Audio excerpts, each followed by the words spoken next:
سورہ بقرہ آیت نمبر 241 میں اللہ پاک فرماتے ہیں، اور طلاق یافتہ عورتیں جو ہیں کو بھی مناسب طریقے سے خرچہ دیا کرو۔ طلاق دے دیے تو بھی، طلاق ہو گئی تو بھی ان لوگوں کو کچھ نہ کچھ خرچہ دیا کرو۔ کھائیں گے پئیں گے کیسا ہو؟ یہ پرہیزگار جو لوگ ہیں، اللہ کے جو نیک بندے ہیں، ان لوگوں کے اوپر اللہ تعالیٰ نے کمپلشن کیا ہے، واجب کیا ہے۔ آیت نمبر 242 میں اللہ پاک فرماتے ہیں کہ اس طرح اللہ تمہارے لیے اپنے انسٹرکشن واضح فرماتا ہے تاکہ تم سمجھ لے سکو۔ آیت نمبر 243 میں اللہ پاک فرماتے ہیں، اے حبیب مکرم صلی اللہ علیہ وآلہ وسلم، کیا آپ نے ان لوگوں کو نہیں دیکھا جو موت کے ڈر سے اپنے گھروں سے نکل گئے حالانکہ وہ ہزاروں کی تعداد میں تھے؟ تو اللہ نے انہیں حکم دیا مر جاؤ۔ اللہ بولا مر جاؤ ان کو، جو موت کے ڈر سے نکل گئے تھے اپنے گھروں سے، اللہ تعالیٰ نے ان کو بولا مر جاؤ، تو وہ مرے۔ پھر انہیں زندہ فرما دیا، اللہ تعالیٰ پھر ان کو زندہ کر دیا۔ بے شک اللہ لوگوں پر فضل فرمانے والا ہے، مگر اکثر لوگ اس کا شکر ادا نہیں کرتے۔ آیت نمبر 244 میں اللہ پاک فرماتے ہیں، اے مسلمانوں، اللہ کے راستے میں جنگ کرو اور جان لو کہ اللہ خوب سننے والا اور جاننے والا ہے۔ آیت نمبر 245 میں اللہ پاک فرماتے ہیں، کون ہے جو اللہ کو قرض حسنہ دے؟ اللہ تعالیٰ کے لیے کسی کو قرض حسنہ وداؤٹ انٹرسٹ کسی کو قرضہ دے دینا بھی، وہ کیا ہے، قرض حسنہ اللہ کو دینے کے برابر ہے۔ پھر وہ اس کے لیے اسے کئی گنا بڑھا دے گا۔ اللہ تعالیٰ ایسا کرے گا تو جو قرض حسنہ دے دے گا، اللہ تعالیٰ اس کو کئی گنا بڑھا کے دے گا، اور اللہ ہی تمہارے رزق میں تنگی یعنی ٹائٹ کر دینے والا ہے اور اس کو بڑھا دینے والا ہے، کشادگی کرنے والا بھی اللہ ہی ہے، اللہ ہی کرتا ہے، اور تم اسی کی طرف ایک دن لوٹا دیا جاؤ گے۔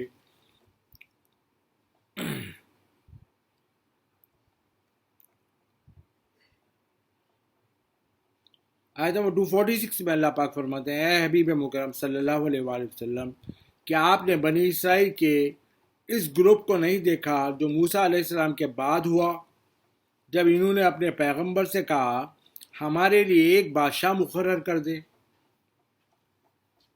تاکہ ہم اس کی قیادت میں اللہ کے راستے میں جنگ کریں گے۔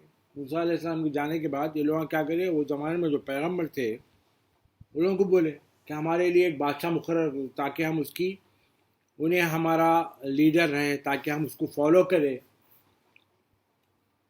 اور اللہ کے راستے میں ہم جنگ کریں، جو اللہ کے خلاف ہے لوگوں سے ان سے جنگ کریں، قتال کریں۔ تو اس زمانے کے نبی نے ان سے فرمایا کہیں ایسا نہ ہو کہ تم پر اللہ تعالیٰ قتال فرض کر دے، یعنی جیسا ہمارے پہ فرض ہے اب قتال، اگر اللہ کے راستے میں اگر کوئی کام ہو رہا تو قتال فرض ہے۔ تو اسی طرح وہ بولے کہ کہیں تم لوگوں کے اوپر اللہ تعالیٰ قتال نہ فرض کر دے تو تم قتال ہی نہ کرو، جب فرض ہو جائے گا تب تم پھر وہ نہ کرو گے تو تم گنہگار ہو جاؤ گے۔ وہ کہنے لگے ہمیں کیا ہوا ہے کہ ہم اللہ کے راستے میں جنگ نہ کریں، حالانکہ ہمیں اپنے گھروں سے اور اولاد سے جدا کر دیا گیا ہے۔ جب ان پر قتال فرض کر دیا گیا تو ان میں سے چند ایک کے سوا سب بھاگ گئے،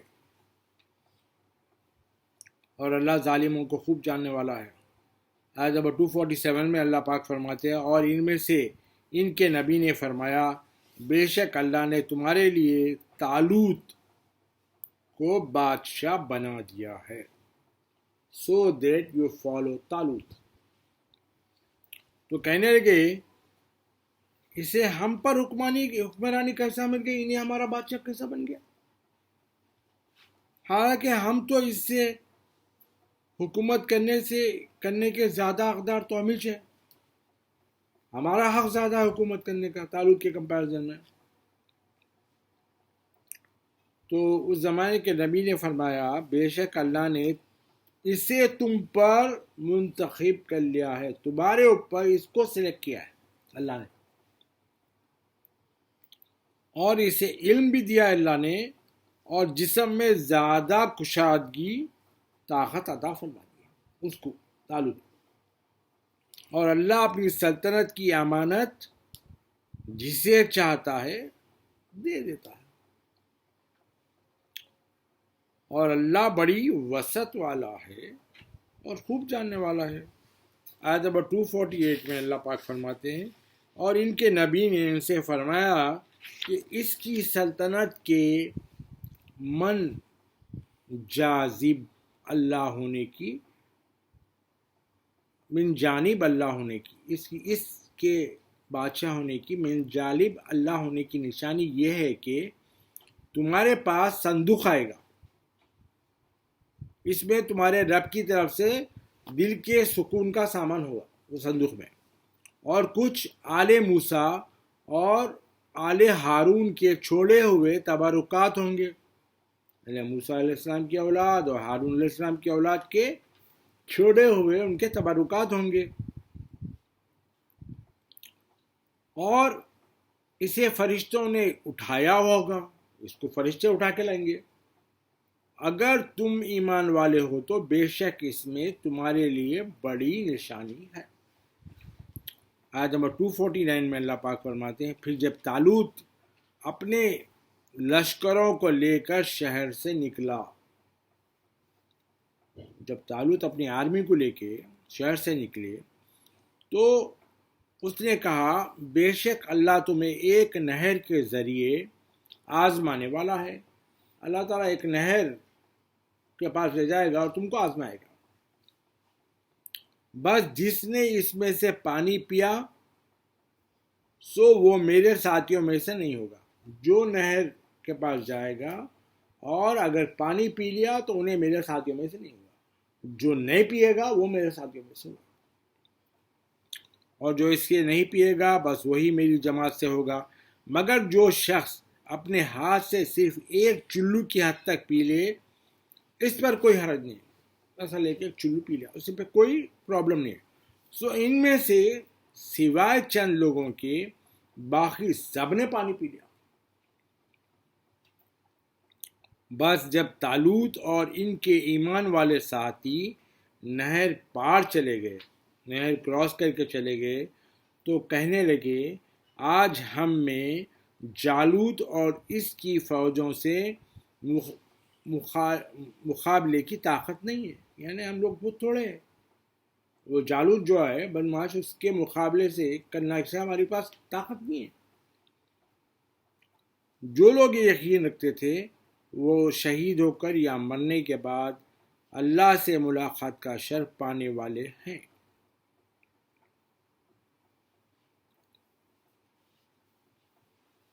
اللہ تعالیٰ کیا فرماتے ہیں آج ہم، وہ کہنے لگے کہ آج ہم جالوت اور اس کی فوجوں سے مقابلے کی طاقت نہیں. جو لوگ یہ یقین رکھتے تھے کہ وہ شہید ہو کر یا مرنے کے بعد اللہ سے ملاقات کا شرف پانے والے ہیں، وہ لوگ کیا بولے، کہنے لگے کئی مرتبہ اللہ کے حکم سے تھوڑی سی آرمی بھی بہت بڑی آرمی پر ڈومیننٹ ہو جاتی ہے، غالب آ جاتی ہے، اور اللہ صبر کرنے والوں کو اپنے ساتھ سے نوازتا ہے، اپنے ساتھ رکھتا ہے. آج ہم 250 میں اللہ پاک فرماتے ہیں اور جب وہ جالوت اور اس کی فوجوں کے مقابل ہوئے تو عرض کرنے لگے اے ہمارے پروردگار ہم پر صبر میں ہمارا صبر بڑھا دے اور ہمیں ثابت ختم رکھ ان سے لڑنے میں، اور ہمیں کافروں پہ ڈومینیشن عطا فرما، ہم ان کے اوپر ڈومینیٹ ہو جائیں، غلبہ عطا فرما. آیت نمبر 251 میں اللہ پاک فرماتے ہیں پھر انہوں نے جالوتی فوجوں کو اللہ کی حکم سے شکست دے دی اور داؤد علیہ السلام نے جالوت کو قتل کر دیا. وہ آرمی میں حضرت داؤد علیہ السلام بھی تھے تو طالوت کی آرمی میں. تو انہوں کیا کرے, جالوت کو نہیں مارتا ہے, اور اللہ نے ان کو یعنی داؤد علیہ السلام کو حکومت اور حکمت عطا فرمائی. اب وہ طالوت سے بادشاہت لے لی اللہ نے اور داؤد علیہ السلام کو عطا کر دی, حکومت بھی دے دی اور ان کو نالج بھی دے دی, حکمت بھی عطا فرمائی, اور انہیں جو چاہا سکھایا. اللہ جو چاہتا تھا ان کو سکھا دیا. اور اگر اللہ لوگوں کے ایک گروپ کو دوسرے گروپ کے ذریعے نہ ہٹاتا رہتا تو زمین میں انسانی زندگی بعض جابروں کے کنٹینیوس رہنے اور ظلم کی وجہ سے برباد ہو جاتی. اللہ تعالیٰ اگر ظالموں کو ریپلیس نہیں کرتے اور ظالم اب کنٹینیوس رہتے تو سب چیزیں برباد ہو کے رہ جاتی. مگر اللہ تمام جہانوں پر بڑا فضل فرمانے والا ہے. آیت نمبر 252 میں اللہ پاک فرماتے ہیں, یہ اللہ کی آیتیں ہیں, ہم انہیں اے حبیب صلی اللہ علیہ وآلہ وسلم آپ پر سچائی کے ساتھ پڑھتے ہیں, اور بے شک آپ رسولوں میں سے ہیں. آیت نمبر 253 میں اللہ پاک فرماتے ہیں, یہ سب رسول اکرم صلی اللہ علیہ وآلہ وسلم جو ہم نے مابعوث, یہ رسول جو اللہ نے مابعوث فرمائے ہیں, اللہ نے بھیجے ہیں, ہم نے ان میں سے بعض کو بعض پر سپریمیسی فضیلت بخشی ہے. ان میں سے کسی سے اللہ نے ڈائریکٹ بات کی ہے اور کسی کو درجات میں سب پر بلند کیا ہے. یعنی حضور نبی اکرم صلی اللہ علیہ وآلہ وسلم کو جملہ درجات جو ہے پورے درجات میں سب سے بلندی عطا فرمائی. اور اللہ نے مریم کے فرزند عیسیٰ علیہ السلام کو کلیئر نشانیاں عطا کیں, اور اللہ نے پاکیزہ روح کے ذریعے ان کی مدد کی, عیسیٰ علیہ السلام کی. اور اگر اللہ چاہتا تو ان رسولوں کے پیچھے آنے والے لوگ اپنے پاس کھلی نشانیاں آ جانے کے بعد آپس میں کبھی بھی نہ لڑتے جھگڑتے, مگر انہوں نے اس آزادانہ توفیق کی وجہ سے جو انہیں اپنے کیے پر اللہ کے پاس جواب دہ ہونے کے لیے دی گئی تھی, ڈفرینس پیدا کر لیے, اختلافات پیدا کر لیے, ایگری نہیں کرے ایک دوسرے. بس ان میں سے کچھ ایمان لائے اور ان میں سے کچھ نے کفر اختیار کر لیا. اور یہ بھی یاد رکھو کہ اگر اللہ چاہتا یعنی انہیں ایک ہی بات پر مجبور رکھتا تھا, ایمان لانا سو لانا ہی بول کے اس پہ مجبور رکھ سکتا تھا اللہ تعالیٰ, تو وہ کبھی بھی آپس میں نہ لڑتے. اگر ویسا کرتے اللہ تعالیٰ تو آپس میں نہیں لڑتے تھے لوگ, لیکن اللہ جو چاہتا ہے وہ کرتا ہے. آیت نمبر 254 میں اللہ پاک فرماتے ہیں, اے ایمان والو, جو کچھ اللہ نے تمہیں عطا کیا ہے اس میں سے اللہ کے راستے میں خرچ کرو, اس سے پہلے کہ وہ دن آ جائے جس میں نہ کوئی خرید سکے گا اور نہ کوئی بیچ سکے گا, اور کافروں کے لیے نہ کوئی دوستی کام آئے گی اور نہ کوئی ریکمنڈیشن, اور یہ کفار ہی ظالم ہیں. آیت نمبر 255 میں اللہ پاک فرماتے ہیں, اللہ اس کے سوا کوئی عبادت کے لائق نہیں, یعنی اللہ ہی عبادت کے لائق ہے. اللہ ہمیشہ زندہ رہنے والا ہے, یعنی آیت الکرسی ہے یہ, اللہ لا الہ الا هو الحی القیوم, یعنی اللہ اس کے سوا کوئی عبادت کے لائق نہیں. اللہ تعالیٰ ہمیشہ زندہ رہنے والا ہے اور سارے عالم کو اپنی پلاننگ سے قائم رکھنے والا, وہ کسی اور کی پلاننگ پہ نہیں, اللہ تعالیٰ اپنی پلاننگ پہ قائم رکھتا ہے. اور نہ انہیں اونگتا ہے, اس کو اونگ آتی ہے اور نہ اس کو نیند آتی ہے اللہ تعالیٰ کو. جو کچھ آسمانوں میں اور جو کچھ زمینوں میں ہے سب اللہ کا ہے۔ کون ایسا شخص ہے جو اللہ کے سامنے اس کے مرضی کے بغیر سفارش کر سکے؟ کوئی ہے کیا؟ کوئی ایسا شخص ہے ہی نہیں۔ اور جو کچھ مخلوقات اللہ کے کریشن کے سامنے ہو رہا ہے یا ہو چکا ہے، اور جو کچھ ان کے بعد ہونے والا ہے، وہ سب کچھ جانتا ہے، اور وہ اس کی معلومات میں سے کسی چیز کا بھی احاطہ نہیں کر سکتے۔ اللہ کی معلومات میں وہ کسی چیز کے بارے میں بھی احاطہ یعنی اس میں سے کچھ لے نہیں سکتے، مگر جس قدر اللہ چاہے اتنا دیتا ہے۔ اس کی کرسی جو ہے سلطنت و قدرت تمام آسمانوں اور زمینوں کی محیط ہے۔ کمپلیٹلی آسمانوں پہ اور زمینوں پہ اللہ کی قدرت کمپلیٹ حاکم ہے، اور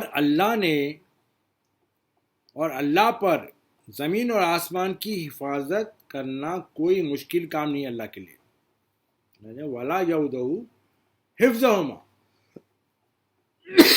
اس کے لیے کوئی مشکل نہیں۔ وہی سب سے بلند رتبہ، بڑی عظمت والا ہے، وہ هو العلی العظیم۔ پھر اللہ تعالیٰ فرماتے ہیں آیت نمبر 256 میں، دین میں کوئی زبردستی نہیں ہے۔ دین قبول کرو بول کے کسی کو زبردستی سے بولنے کا نہیں ہے، دین میں زبردستی ہے ہی نہیں۔ بے شک ہدایت گمراہی سے واضح طور پر ممتاز ہو چکی ہے، یعنی گائیڈنس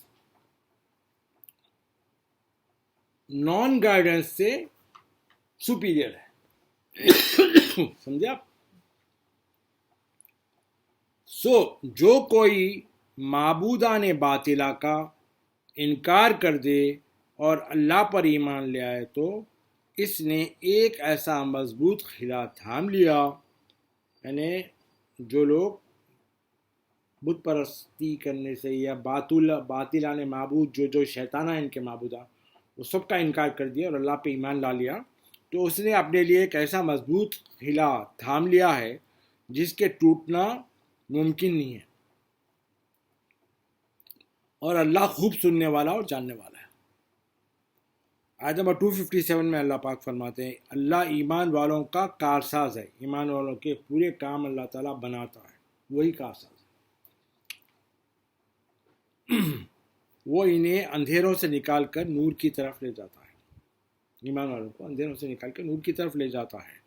اور جو لوگ کافر ہیں ان کے حمایتی جو ہے شیطان ہے، اور وہ انہیں حق کی روشنی سے نکال کے، اللہ جب ان کو روشنی میں لا دیتا ہے نور کی، شیطان کیا کرتا ہے؟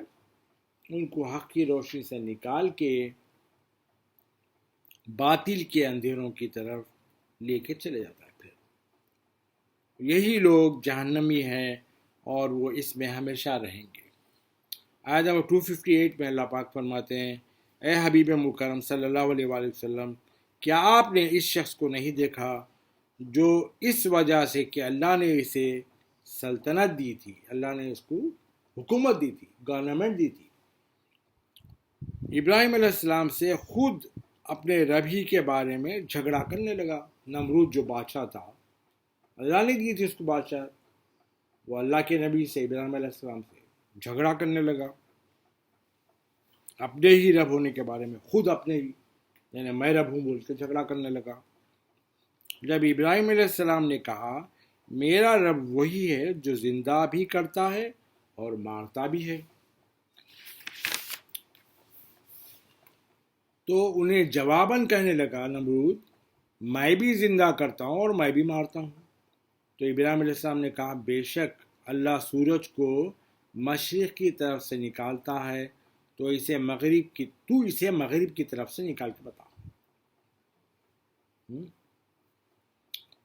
وہ کافر دہشت زدہ ہو گیا، پریشان ہو گیا، یہ کیسا پاسبل؟ اور اللہ ظالم قوم کو حق کے راستہ نہیں دکھاتا۔ آیت نمبر 259 میں اللہ پاک فرماتے ہیں، یا اس طرح اس شخص کو نہیں دیکھا جو ایک بستی پر گزرا جو اپنی چھتوں پر گری پڑی تھی، تو اس نے کہا اللہ اس کی موت کے بعد اسے کیسا زندہ فرمائے گا۔ یعنی ایک شخص جا رہا تھا، ایک ایسی بستی کے پاس سے گزرا جو اللہ تعالیٰ اٹھا کے زمین پر مار دیے تھے، اپنی چھتوں پہ اللہ کیسے پڑے تھے؟ چھتوں پر گر پڑی تھی، یعنی بستی چھتوں پہ گر پڑی تھی۔ تو اس نے کہا کہ اللہ تعالیٰ موت کے بعد بندوں کو کیسا زندہ کرتا ہے، سوچا اس نے۔ اپنی قدرت کا مشاہدہ اللہ تعالیٰ کرانے کے لیے اللہ نے اسے 100 برس تک مردہ مار دیا، مردہ کر کے رکھ دیا۔ اللہ تعالیٰ 100 برس کے بعد پھر اسے زندہ کیا۔ بعد میں پوچھا تو یہاں مرنے کے بعد کتنی دیر ٹھہرا رہا وہ شخص سے؟ تو اس نے کہا میں ایک دن یا ایک دن کا بھی کچھ حصہ ٹھہرا ہوں، سویا میں۔ فرمایا اللہ تعالیٰ نے نہیں، تو 100 برس پڑے رہا یہاں پہ، بس اب تو اپنے کھانے اور پینے کی چیزوں کو دیکھ، وہ متغیر یعنی باسی بھی نہیں ہوئے 100 سال میں۔ ہاں اب اپنے گدھے کی طرف نظر کر جس کی ہڈیاں بھی سلامت نہیں رہی، اور یہ اس لیے کہ اللہ تعالیٰ تجھے لوگوں کے لیے اپنی قدرت کی نشانی بنا دے، لوگوں کے لیے تو اللہ کی قدرت کی نشانی تیرے کو بنا دینے کے لیے اللہ تعالیٰ نے ایسا کیا ہے۔ اور اب ان ہڈیوں کی طرف دیکھ، ہم انہیں کیسے حرکت دیتے ہیں اور اٹھاتے ہیں، پھر انہیں گوشت کا لباس پہناتے ہیں۔ اور جب یہ معاملہ